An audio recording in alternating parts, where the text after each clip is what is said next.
Argentina কমিটির দল এই ছবিটার পরে আর্জেন্টিনাকে নিয়ে লিওনেল মেসিকে নিয়ে কি পরিমাণে সমালোচনা হয়েছে। ফিফাকে আর্জেন্টিনা টাকা খাইয়েছে বা আর্জেন্টিনা ফিফান্টিনা, নানা ধরনের ট্রল, নানা ধরনের সমালোচনা হয়েছে।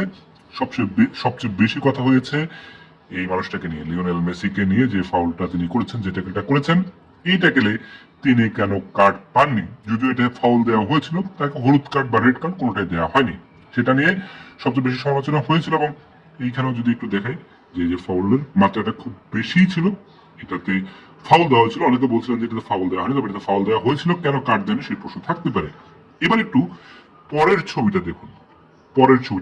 আর্জেন্টিনা কমিটির দল হলে এই ছবিটা কি বলছে। সুইজারল্যান্ড ম্যাচে গঞ্জালেজের পায়ে যে ফাউলটা করা হয়েছে সেটা তে কোনো কার্ড দেয়া হয়নি।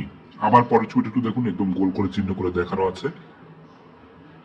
তার থেকে একটু ভালো করে যদি দেখতে চান, খুবই ছোট ছোট ছবি, দেখতে অসুবিধা হলেও দেখুন যে কি মারাত্মক অবস্থা, কি বিপর্যয় ঘটতে পারত।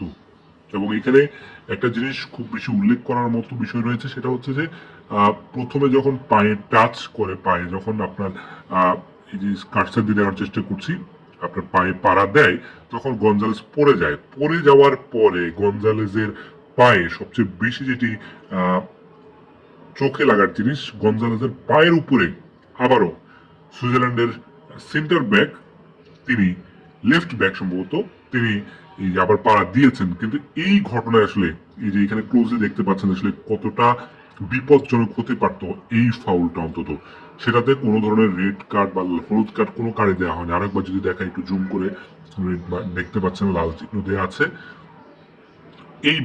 এই কারণে এই ফাউলটাতে কোনো কার্ড দেওয়া হয়নি। গঞ্জালেস এই বিশ্বকাপ থেকে ছিটকে যাওয়ার মতো একটা পরিস্থিতি কিন্তু তৈরি হয়েছিল, দেখতে পাচ্ছেন একদম ক্লিয়ারলি এই ছবিটাতে।